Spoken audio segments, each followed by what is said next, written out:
Good evening, everyone. It's so good to be with you this evening. I've been dancing with this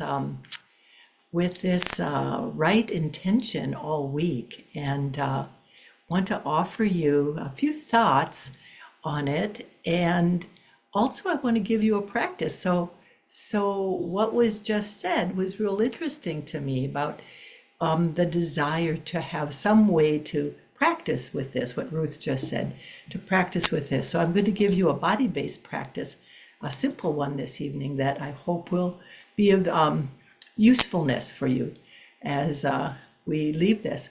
So, the Eightfold Path, from what you're saying, I get that you already are getting that this is every one of these aspects of the Eightfold Path are related. And so when I read the syllabus and saw that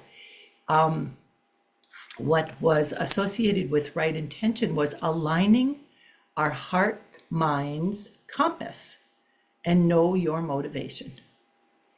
So I've thought about that, and it seemed to me that it would be really important to know what matters to you the most, what matters to you the most, as the foundation for setting your compass and clearing your energy to respond to your motivation.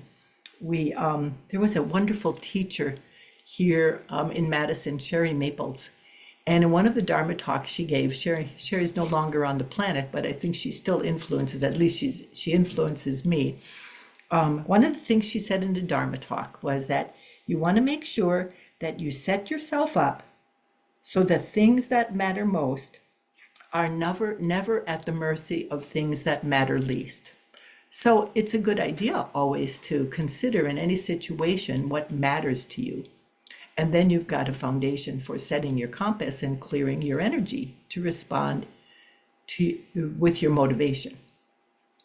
So right intention can lead to the cessation of suffering. I read that as I was preparing for this, and I went, really? And then I thought of a number of stories, and I went, yeah, that's true. In small everyday situations and in big happenings in the world, what came to mind was a story I heard from Kaz Tanahashi a few months ago, Zen master Kaz, where when he was in residence at the San Francisco Zen Center during the Vietnam War, he was very concerned about what was going on with the war.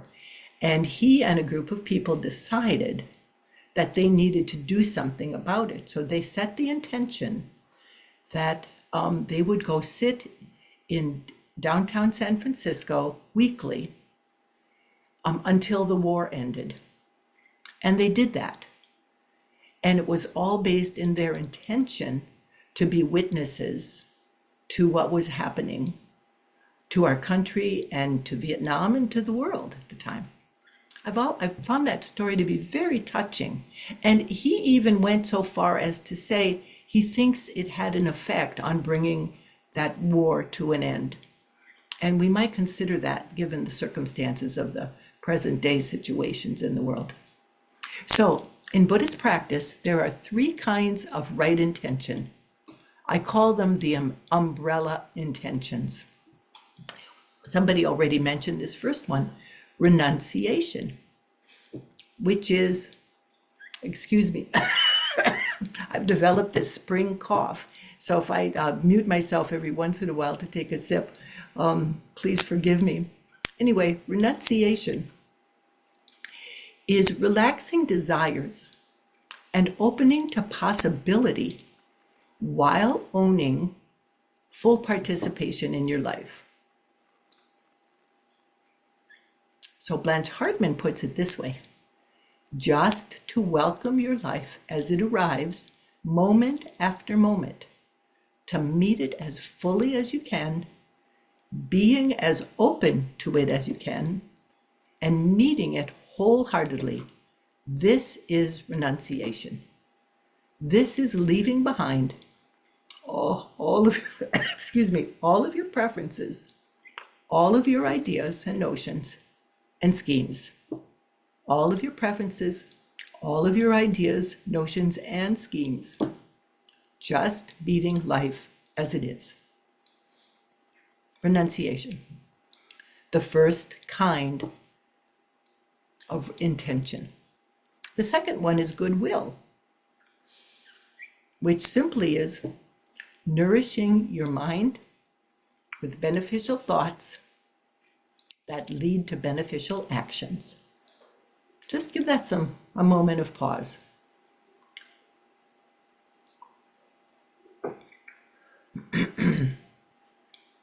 Nourishing the mind with beneficial thoughts that lead to beneficial actions leads to goodwill. And the third kind of right intention is do no harm. Now, you might ask that, well, if we hold an intention for goodwill, why would we need to have an intention for do no harm? The truth is, as human beings, we all have our conditioning, we all have our karmic patterns, and we slip into them. So, do no harm means refraining from reactions that arise out of our conditioning. And this is based in self-study, self-awareness.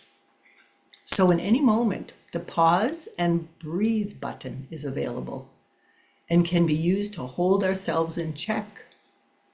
Knowing our emotions and our common reactions are very important because they will assist us. That practice of knowing when an emotion arises and knowing how we usually, without thought, react with it, that's really an important process so that we can ask ourselves, what's my intention? So we can have these overarching intentions, renunciation, goodwill, do no harm, as part of our path of practice. And we also live in an everyday world in which we meet joys and sorrows, successes and challenges, beauty and ugliness, peace and deep suffering. Identifying our personal intentions for moving through our activities and circumstances daily gives us assistance as we go along. And I'm guessing that this is not brand new for you, but I think it really bears encouraging. Another story about cherry maples that I really treasure. I went to a Thich Nhat Hanh retreat in 2010, I think it was, at the Rocky Mountain YMCA place. Then there were 900 of us there, and Sherry was one of the teachers. And it's the only teaching I remember from that particular retreat. And she started her teaching with, intention is everything. Intention is everything. Knowing it and holding it is essential. For example, we're facing a potentially difficult conversation. It's good to pause and ask ourselves some pretty key questions. How do I want to be? What is the outcome I want to promote? What do I want to bring here? All of those questions are lead-ins to, well, what's my intention for this circumstance? When I was a practicing psychotherapist and my specialty was marriage and family, if I knew that I was going to be probably welcoming people, couples and families into my office and it was going to be difficult, I always asked myself these kind of questions because that set things up for how I was going to meet them, how I would behave or act or respond in any given moment. And it was much more likely that I would do it if I spent time naming what I could do or what I wanted to bring. When we begin our day identifying our intentions, we have something to turn to as stuff comes up. And we all know stuff comes up. So in a moment, I'll show you that practice. which is a body practice, because that's where our conditioned life lives. So I think that to have a practice that can override our conditioning by loving it first and then saying, there's something other that I want to do here, I think we're leading ourselves into a much better place and much more likely to have a much more open and expanded view of things. But before I do that, I want to talk with you briefly about another area to be aware of with intention. And that is to be able to identify the intention of another person or persons in order to be able to respond rather than react. Because people, and this includes ourselves, may have a good intention, but the actions don't quite make the mark. For example, a few months ago, I was facilitating a group of people who all had cancer, and they were in a conversation about how do you respond to people when they say just kind of the weirdest things to you, like they might give unsolicited advice, or they might joke about something that just feels really off base, and what you really need is some empathy. And one of the men in the group,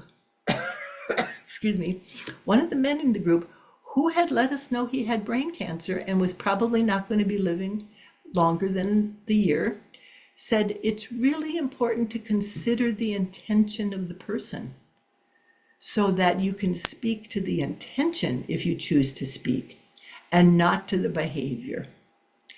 And that was really important for that group to consider, because it changed the whole tone of the conversation as to, well, how do we know what the intention of the person is? And that was a really rich discussion that came out of that shift that occurred. And then, of course, there are people whose intentions are harmful, like, for example, fear-mongering, which we hear a lot of in the news these days.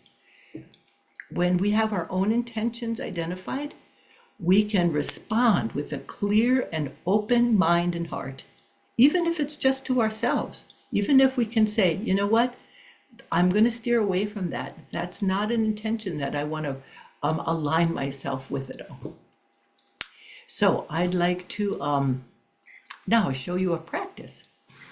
And it's a Qigong type practice that it takes maybe a minute or two to do and you can do it as often during the week or maybe a couple times during the day.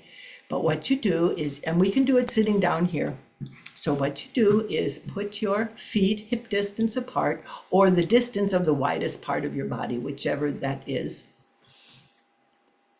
with feet straight forward.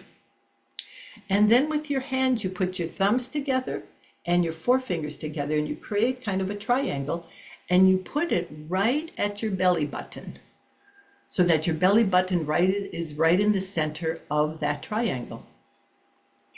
This is in Qigong and Tai Chi, this is known as the lower dantian, the center of energy in the body.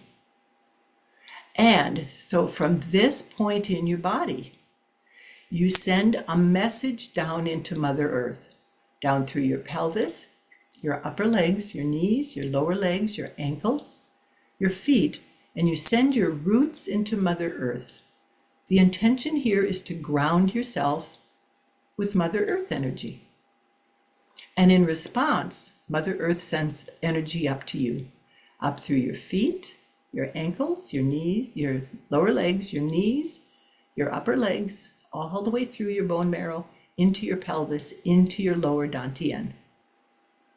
And then you send a message up into the universe through your torso, all the vital organs of your body in your torso, and then up through your throat, your pineal gland, your pituitary gland, and out the crown of your head. And imagine that there's a stream of energy rising up into the universe. You might even consider that it's going into your source star, so that the intention here is you're aligning yourself, you're harmonizing yourself, you're creating unity with the universe, and you are the messenger. So energy comes down from the universe through your crown, your brain, your throat, your heart, your lungs, all of your vital organs right into your dantian and meets Mother Earth energy right there. So you're in alignment now. Your earth alignment and your universe alignment. You're in harmony. And then you bring your hands up in Gasho. And now you're in a space of naming your intention. So in this moment, consider, what's the intention I want to have for myself in this moment? And it can be anything at all, of whatever means the most to you.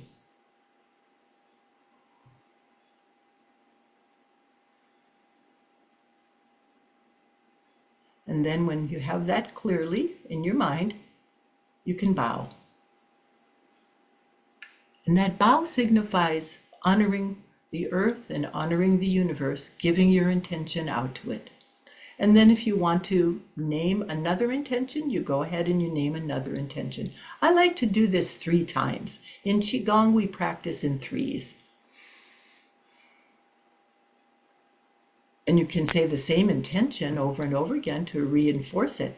So you make another statement. This is what I want for myself in this moment. When I usually do this in the morning, and I say, this is what I want for myself to do this day. And then you bow. And then a 3rd time.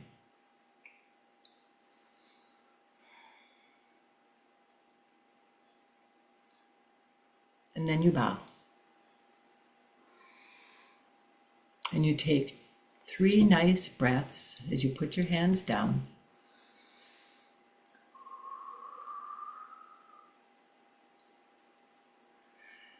And you take a notice. Just notice what happened in your body-mind as you embodied intention, as you grounded yourself with Mother Earth energy, as you aligned yourself with universal energy, as you brought it together at the center of your body in your dantian, and you named your intention from this space. Just notice what happened.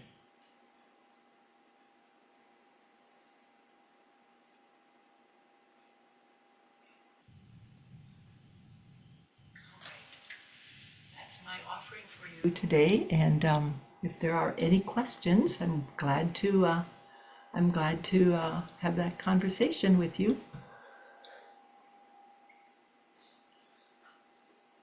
People want to raise their hand if you have a question, then I can spotlight both people so that way you're on screen for everyone.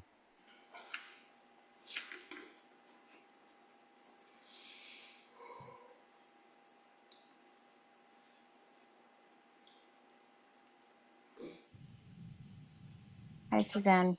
Hello, Shelley. I have a question from the reading. Mm-hmm. So I understand right intention and finding the motivation behind what's happening. I think being curious about what's happening for me and what's happening for others. But as I was reading, I wondered if somebody was in a situation where there was ongoing trauma, Mm-hmm. like I have this idea that I should be able to sit with stuff and regardless of what's happening. But I work with people, like lots of vulnerable people who are in lots of situations. Mm-hmm. So I just wondered how intention fits with that. Mm-hmm. Mm-hmm. Um, Whenever we speak about something like this, we can give general principles, and it can sound like it's simple. And it's not. It's not ever simple. With this sort of thing, Shelley, what comes to my mind is it sounds like you have considerable training and you work with people who are very vulnerable. If we pause and we tune into ourselves and we pay attention, we own our training, We own what we know, and we name the intention to bring the best of what we know to the circumstance. That doesn't make us perfect. It doesn't make us expert. It means that we have something here to help us hold a circumstance that may not be fixable, but what does matter is that we're a person who's allowing ourselves to be with the vulnerability in the room. Does that make sense? Yeah. Thank you. I have always found that when that message has been clear, people tend to at least appreciate that. Okay. Okay? Thank you. You're welcome.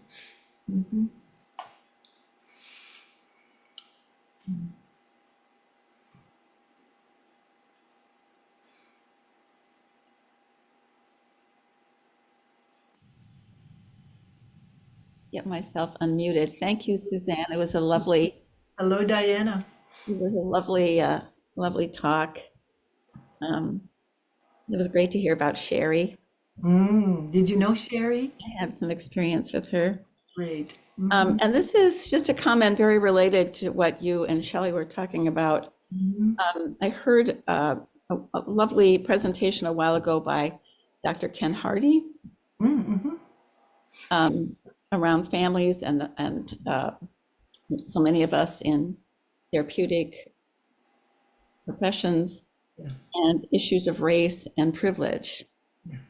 And I think related to how we were talking about this today, I think what he was trying to say was that how important it is to consider our intentions may have consequences beyond our intentions, without shame or blame.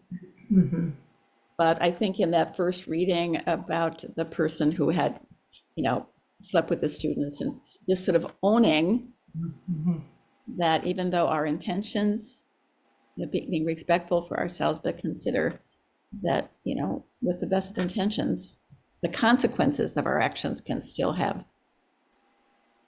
some harm that we did not intend. Oh, of course. The Maybe consequences. that goes without saying, but Yes, no, actually, I think it does warrant saying something. The consequences are based on the actions. They're not based on intention. We can have a very good intention, but take very wrong actions. And in fact, I'm reading a book right now where it's a book about the politics and in churches, and it's clear that there's a line of intention, but there's a line of actions, and there's all kinds of consequences that arise out of the actions. In fact, in the 5 remembrances, the very last thing is the only thing we own is our actions. And that's what we need to consider is how do we, what's the impact of our actions? And then what do we take responsibility for? yeah, just not to use intentions as a defense somehow. Exactly. And, if you're a therapist, I'm sure you've heard people, as a marriage therapist, I heard countless times one or the other person in the couple said, well, that wasn't my intention. That was the defense. And we go, oh, wait a minute here. It's the action that mattered. Yeah. Yeah. Thank you so much. Yeah. Thank you, Diana, for bringing that forward. Yep.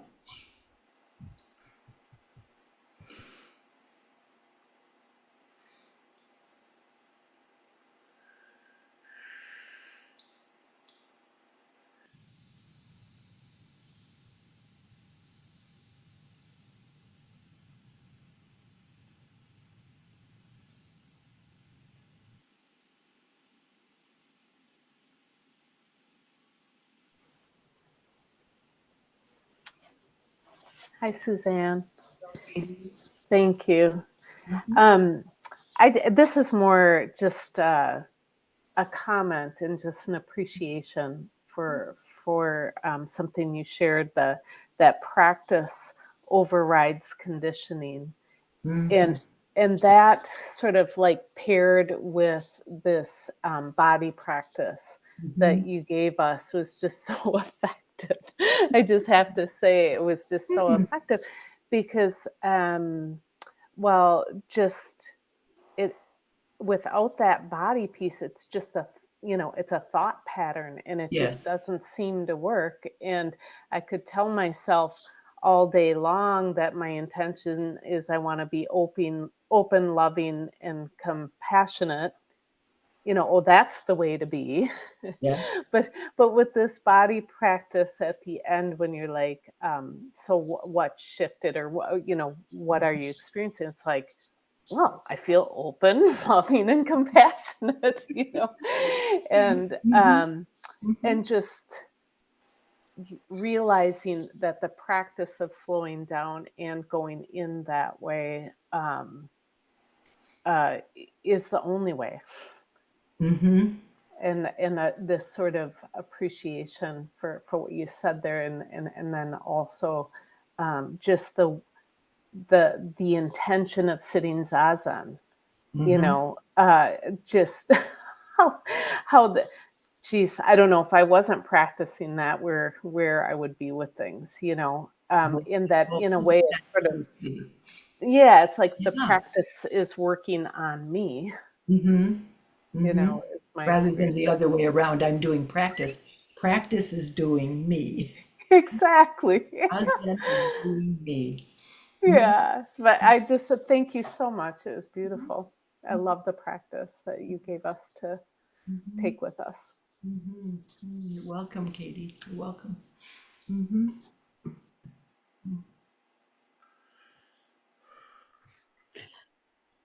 I just want to jump on for a second.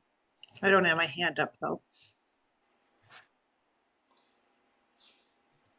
Hello, Nancy. Hi, Suzanne. Oh, my heart just warms when I see you or hear you. So thank you. Um, I hear Flint's words in your talk. Like he way back when I was just a newbie and had no idea what I was stepping into. He said, yeah, well, you know what the definition of self-discipline is. And it's like doing what you want to do, Giving and yourself it's what like, you want. Yes. yes. Yeah. And the thought of setting an intention, Mhm. like literally setting an intention, like Mhm. I've never had that concept. I read about it, and I Mhm. know you're supposed to, work on your intentions, but I just think of them more as things roll around every day off your words come out, your emotions come out, and it's like, well, that's not really what I intended. But then what did I intend? Because I've never set an intention, really. Mhm. So, so the concept is beautiful and your practice is so helpful. Mhm. So my intention was to set an intention Mhm. every every morning. Beautiful. Beautiful. Yes. So Yes. I'm really excited about that because I Yeah. think it would be really helpful to like say what you want to do, Uh-huh. self-discipline. And Uh-huh. then that other thing, Flint, just stays with me is if you do anything at all, or he said, sometimes just sitting down on your cushion helps you do less harm. So just sit still. And it's like, well, there you go. Just Mhm. set your intention and do that, and then sit down and pause Mhm. so you don't, do more harm than you intend to do. So, yeah. So thank you. I'm No, you're really excited welcome. to So, set it. and you have this wonderful group of people to report to next month. Well, I'm thinking maybe we should build that into our morning's asset, like at least in my head, set my intention in my head. But yes, Mhm. yeah. So thank you so You're much. It's reminding like, me, Nancy, in my early training in group therapy, one of my supervisors said, remember, don't just do something, sit there, yes, right? yes, exactly. Mhm. Yes, I learned that also. So yeah. Right, right. Well, thank you. It's delightful to see you. Mhm. I just wanted to comment that I really do think the concept of setting an intention, whether it's daily or just periodically, I really do believe it changes your life. I mean, when I think about mean, I've been doing a meditation practice since the 90s. Nobody in my world did it. And I just kind of set this intention, this matters to me. You know, I don't do it every single day, but I've been following it. And I think everybody who shows up online in our group has set an intention that this matters, that we wouldn't do it if we didn't have an intention.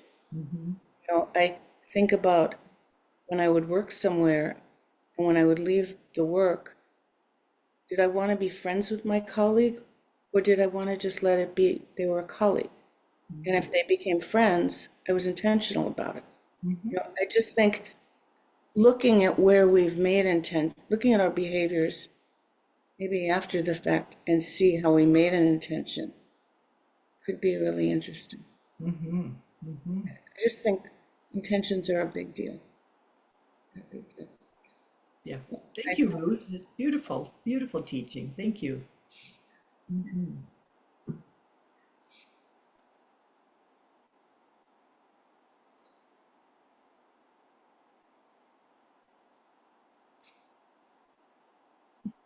Hello, Emily. Hello, Suze. I don't know that I have that I can clearly articulate what I'm gonna try anyway. So, I feel like sometimes in my practice, I'm more self-centered than I wish, and I try to remember it's not just about me. And I think my question is, like you said, like your prompt was like, what's my intention for myself? And I think I'm wondering if like you ever ask the earth or ask the universe, like, what is the universe's intention for me? Or what is the earth's intention for me? And then like listen versus like for me, if I was like up here, it's like self-serving more maybe or something, or it's maybe more narrow, or it could be more narrowly focused. And I'm trying not like all or nothing, but Yeah. maybe the question is like, to what sources do you look to hear or find or know your intention? Because what first comes to mind about my intention sometimes feels small. And I feel like if we're vehicles for bigger, greater things and serving our world, like earth as source and universe as source, like something so powerful about having that connection go both ways. And I don't know if I'm articulating, making any sense. No, I think I'm getting what you're talking about, Emily, and it seems to me that as soon as self-criticism enters the picture, we get small. But when we notice something that, the first intention that arises is something about ourselves. We go, oh, okay, put a drop of love on it. Rather than a criticism, put a drop of love on it. Because that's the only way an intention can expand to move out into the world or to move out to something larger. That Dogen quote that Flint just during the most recent inquiry said, we all should memorize, starts with, to study the Buddha way is to study the self. To study the self is to let go of the self.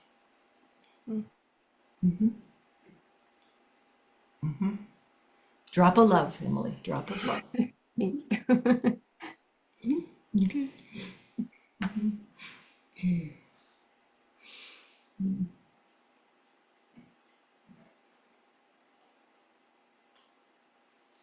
Hello, Moira. So good to see you. Hi, sweet Suzanne, and hi, everyone. Thank you. I'm glad to follow Emily because there were a couple of things that came up for me early in my studies with Flint. I was at a retreat and had a little one-on-one time with him and was trying to articulate, sort of why I was there. And he very gently and kindly asked the question. I shared this in our small group. He said, well, what's your vow?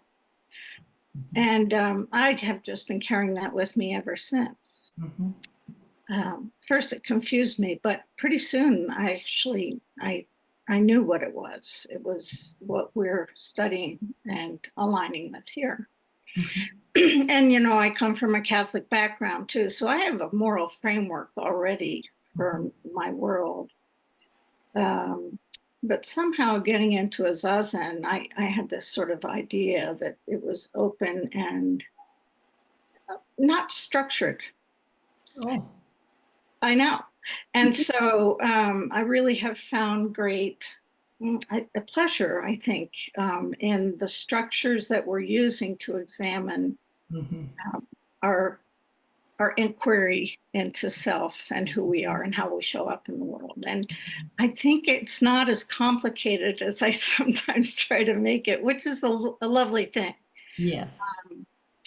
And the embodied feedback loop for me is really critical.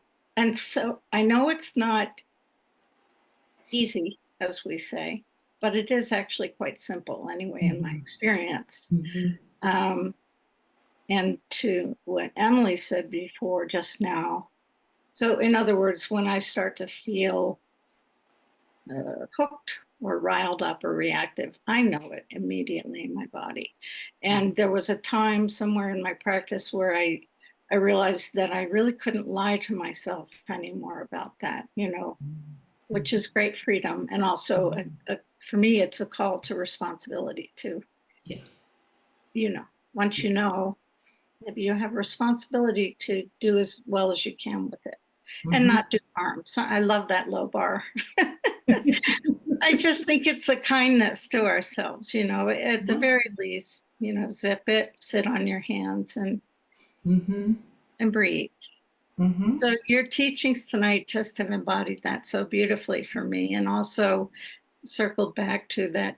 But specifically, Emily said something that made me think about this kind of yearning I sometimes have to be like aligned with the universal and the big, and it's a sort of a power thing. Like if I just got that, I could really fix it all. And a little. I have a form of greed in that department. And so this idea of quieting down and being what I call right-sized, you know? And attached to Mother Earth. Yes, in alignment with, but not trying to be bigger than maybe I am. For me, that's a huge relief and a very helpful, like, just a quietness and simplicity. Thank you. Beautiful. Thank you. Thank you all.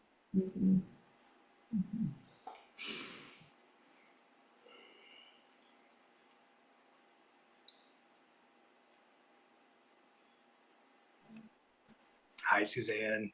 Hello, CJ. Hello, Liz. So good to see you. Love you. It's returned. So you've already shared with us, you know, when we're talking about principles like this, it can sound and seem very simple, but in practice can be much more complex. Yeah. And I want to invite some of that complexity just to touch by asking if you could talk with us about mixed motivation, or when our intentions might be mixed up and meshed with other things. For example, you know, in my life, not discounting growing noble intentions of practice and purpose and service. I know very much that that's there, but also through deepening practice through my life. The other thing right alongside of that is deepening, ever deepening recognition of all of these other intentions that I have that are murkier and cloudier. And, you know, what a kind of foolish being I can be and am, and led by, you know, blind passions that even as I'm pursuing skillful intention, like in Reverend Leanne's book, she mentioned the 8 worldly dharmas, or the sometimes 8 winds, like those ways that we're blown and can be pulled by gain and loss, you know, fame and disrepute, or pain and pleasure, etc. Mhm. Can you talk with us a little bit about how to sort of practice an awareness of those, and then what we do when we're really aware of those also being present in us? Mhm. Well, the first thing that comes to mind, CJ, is that pause button when we're noticing that we seem to be in this mix of things, what Flint calls the messy miracles that we all are. That when we're aware of this, and this is why I do so much body practice, somatic practice, is because our bodies will always tell us where we are, even if we don't like it, and even if it's not completely clear. So that pause button is the first place I go to breathe and to ask, which one of my motivations is operating here? And not to turn away from any of them, because as human beings, we on this path of both growth and going beyond ourselves, we're going to at times be in a mix of things, and to really let ourselves just honor that.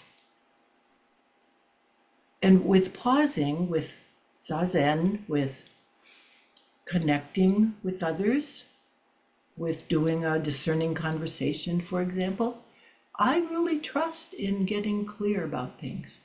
It might not be in our own time or in the time we think it has to happen, but I really trust that these practices will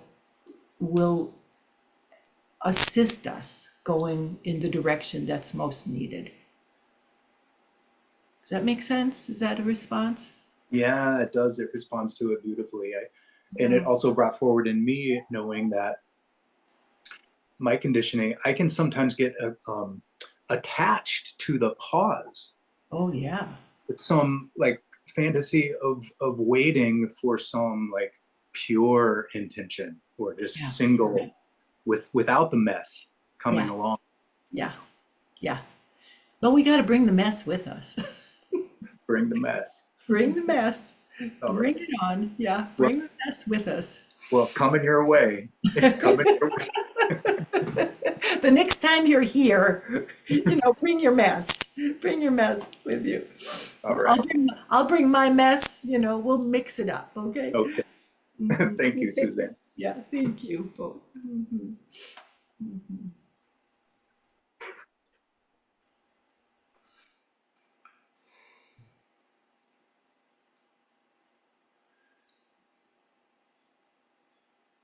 We're coming close to the end of our time, but any other last questions of Suzanne before we begin moving towards close?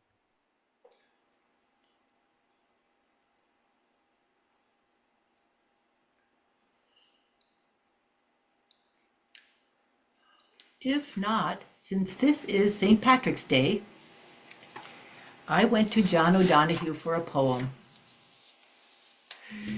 Just a short one.